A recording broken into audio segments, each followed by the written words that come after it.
Hello dear all, welcome to our channel Smart Indian Model School. Smart Indian Model School present Smart Indian EduFun classes.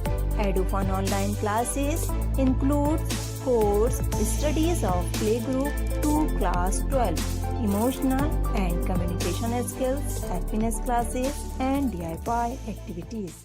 My dear students, welcome back to English class बच्चों. Now in this video we are going to study the same chapter which we have already studied in the previous 3 videos. We have completed a little bit portion of this chapter in 3 videos. Now this is the 4th part of the video in which I am going to explain you the remaining chapter.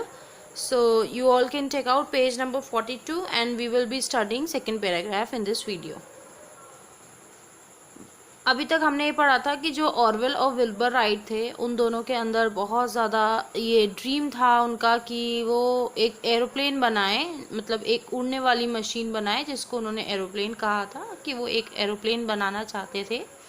ये उनका dream था। उन्होंने बहुत सारा time spend किया, बहुत सारी information gather की, बहुत सारा डेटा कलेक्ट किया और काफ़ी सारे उन्होंने अपने एक्सपेरिमेंट्स किए और आखिर में उनके पास एक प्रॉब्लम आई। उन्होंने एक आर्टिकल भी पढ़ा था द फ्लाइंग मैन जिसने उनको काफ़ी इंस्पायर किया और उसके बाद उनके माइंड में आया कि किस तरीके से हम फ्लाइंग मशीन बना सकते हैं। लेकिन उनको जो क्वेश्चन परेशान कर रहा था वो ये था कि कोई भी फ्लाइंग मशीन को जब हवा का तेज़ झोंका आता है, हवा बहुत तेज़ से सामने से टकराती है, तो किसी भी फ्लाइंग मशीन को ओवरटर्न होने से कैसे रोका जाए। और तभी अचानक से विल्बर के माइंड में एक आइडिया आता है और वो उसको ये समझ में आता है कि अगर वो फ्लैप लाइक विंग्स बनाएगा तो जो कि आराम से मुड़ जाएं जब हवा का झोंका आए तो, और जब ज़रूरत हो वो सीधे हो जाएं। तो ये सब उनके माइंड में चल रहा था। तो उसके बाद विल्बर ने क्या किया ये अब हम इस पैराग्राफ में पढ़ने वाले हैं। So let's start. Wilbur built a model biplane kite to test whether such warped wings could be used to control the balance of the flying machine under all wind conditions. अब ये warped wings क्या थे? वही वाले wings जो कभी भी मुड़ सकते हो और कभी भी स्ट्रेट हो सकते हो, जो कि बेंड हो सकें। और बाईप्लेन काइट क्या होता है ये मैं अभी आपको कुछ पिक्चर्स दिखाती हूँ। ये बाईप्लेन का मीनिंग है कोई एक ऐसा एयरक्राफ्ट टाइप जो पुराने ज़माने में यूज़ हुआ था, जो मतलब जिस तरीके का विल्बर राइट वगैरह ने पहली बार बनाया था, दोनों भाइयों ने, राइट ब्रदर्स ने, और जिसके 2 सेट ऑफ विंग्स होते हैं। मैं अभी आपको कुछ फोटोज़ दिखाती हूँ, 1-2, तो शायद आपको क्लियर हो जाएगा।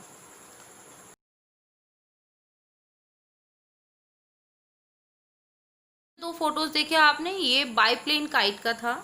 तो विल्बर ने इस चीज़ को ध्यान में रखते हुए कि उनके फ्लैप लाइक विंग्स बनाने चाहिए और इस तरीके की बातों को ध्यान में रखते हुए, जो भी डेटा उन्होंने अब तक कलेक्ट किया था उस सारी चीज़ को ध्यान में रखते हुए विल्बर ने एक बाईप्लेन काइट का मॉडल बनाया, सिर्फ ये चेक करने के लिए कि जो विंग्स उसने बनाए हैं, फ्लैप लाइक विंग्स जो उसने बनाए हैं, क्या ये हर विंड कंडीशन को, यानी तेज़ हवा का झोंका आ जाए, हल्की हवा चले, तो क्या ये हर विंड कंडीशंस को बैलेंस कर पाएंगे।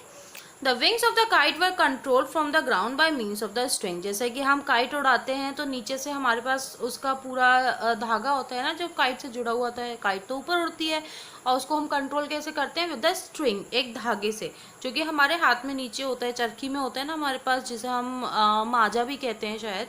तो वो एक तरीके का स्ट्रिंग था उनके पास, धागा टाइप का था, जिससे वो उस काइट के विंग्स को कंट्रोल कर सकते थे। Finding the performance of the kite satisfactory based on the same principles, the brothers built a model glider.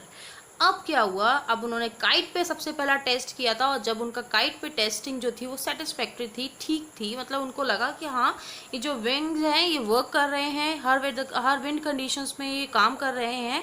तो अब उन्होंने इसी प्रिंसिपल पे बेस्ड, इसी चीज़ पे बेस्ड कि किस तरीके से जो ग्लाइडर है, वो एरोप्लेन है, कैसे उड़ सकता है, कोई भी फ्लाइंग मशीन कैसे बन सकती है, तो इसी प्रिंसिपल पे बेस्ड उन दोनों भाइयों ने एक ग्लाइडर का मॉडल बनाया। सबसे पहले क्या बनाया? बाईप्लेन काइट, उस पर टेस्टिंग की और जब उनको ठीक लगा वो, तब उन्होंने एक ग्लाइडर का मॉडल बनाया।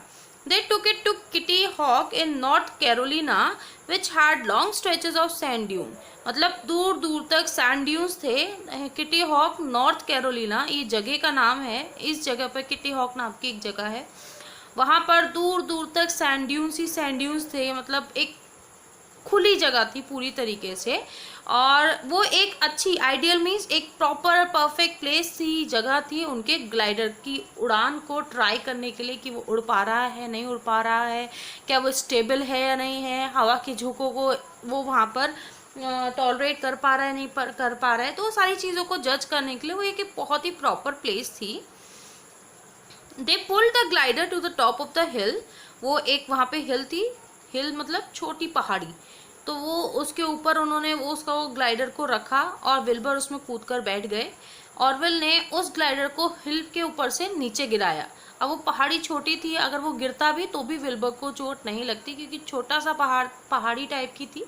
तो अगर वो गिरते तो उनको ज़्यादा चोट लगती भी नहीं. इसलिए उन्होंने क्या किया, आप ये चीज़ प्लीज़ ट्राई मत कीजिएगा बच्चों. कभी ऊपर से आप कुछ फेंकना शुरू कर दो या खुद ही कोई ग्लाइडर बना के बैठ जाओ, तो ऐसा प्लीज़ ट्राई मत करना. ये लोग तो बहुत ज़्यादा इन्होंने एक ओपन एरिया और सैंडी एरिया था जहाँ पे अगर ये गिरते भी तो इनको चोट नहीं लगती. But please do not try. तो इन्होंने क्या किया, इन्होंने जो अपना ग्लाइडर थे वो हिल के ऊपर रख दिया बिल्कुल टॉप पे जिसमें विल्बर बैठ गए थे. और विल ने वो उस ग्लाइडर को हिल पे से नीचे गिराया, यानी कि उसको धक्का दिया ताकि वो नीचे गिरे तो एकदम से उड़ान भरे. और उसके बाद क्या हुआ, जो हुआ वो देखने वाला था, एकदम चमत्कारी हो गया. We have done it. दोनों जोर जोर से खुशी से चिल्लाने लगे. उनका जो ग्लाइडर था वो उड़ चुका था और उन्होंने कहा, चिल्लाने लगे, देखो हमने कर दिखाया, हमारा ग्लाइडर उड़ गया. और वो लोग बहुत ज़्यादा खुश हुए. Then it slowly came down. लेकिन वो ग्लाइडर जो था वो बहुत देर तक हवा में नहीं उड़ पाया और वो जैसे ही उड़ा उसके कुछ ही धीरे धीरे नीचे आ गया. ठीक है. सो आगे की स्टोरी हम नेक्स्ट वीडियो में कंटिन्यू करेंगे. यदि आपको हमारा वीडियो अच्छा लगा हो तो आगे की वीडियो की नोटिफिकेशन प्राप्त करने के लिए कृपया बेल बटन दबाएं और चैनल सब्सक्राइब करना ना भूलें. Please subscribe our channel of Edufun classes. Thank you for watching.